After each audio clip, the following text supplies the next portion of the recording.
কেউ পাওয়ার জন্য কাঁদে, আবার কেউ পেয়েও অবহেলা করে। মানুষ দুটো ক্ষেত্রে বড্ড অসহায়। দুঃখকে বিক্রি করতে পারে না, আর সুখকে কিনতে পারে না। নিজের কষ্টের কথা কাউকে ভুলেও বলতে যাবেন না।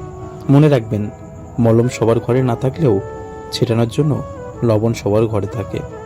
প্রকৃত সত্য হলো, আপনার কষ্টগুলো একমাত্র আপনিই বুঝবেন, অন্য কেউ বুঝবে না। সে যতই আপনার আপন হোক না কেন। কেউ ব্যস্ত থাকার জন্য সবকিছু ভুলে যায়, আবার কেউ সবকিছু ভোলার জন্য নিজেকে ব্যস্ত রাখে।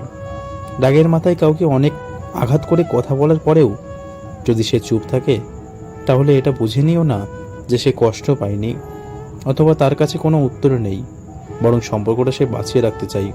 এই জন্য সবকিছু মেনে সে চুপ করে গেছে। সুখ বলে, ওরে দুঃখ চলে যা তুই জীবন থেকে। দুঃখ বলে, আমি গেলে তোর মর্ম বুঝবে লোকে। আমি হলাম চন্দ্রবিন্দুর মতো, কারো জীবনে থাকলে সুন্দর, আর না থাকলে উচ্চারণে ভুল হয় না। মানুষ যতটা আগ্রহ নিয়ে সম্পর্ক শুরু করে, সেই আগ্রহটা যদি দীর্ঘস্থায়ী হতো, তাহলে বিচ্ছেদের পরিমাণ তুলনামূলক কম হতো। অধিকাংশ মানুষ দুটো কারণে দুঃখী। নাম্বার 1, হয়তো টাকার কারণে, নয়তো ভালোবাসার কারণে। ধৈর্য ধরো, সহ্য করো, হয় জিতে যাবে, নয়তো অনেক কিছু শিখে যাবে। মানুষ নিজেকে লুকিয়ে রাখতে পছন্দ করে। সে চায় কেউ তাকে খুঁজে বার করুক। রাগকে মনে জায়গা দিলে সম্পর্ক নষ্ট হয়।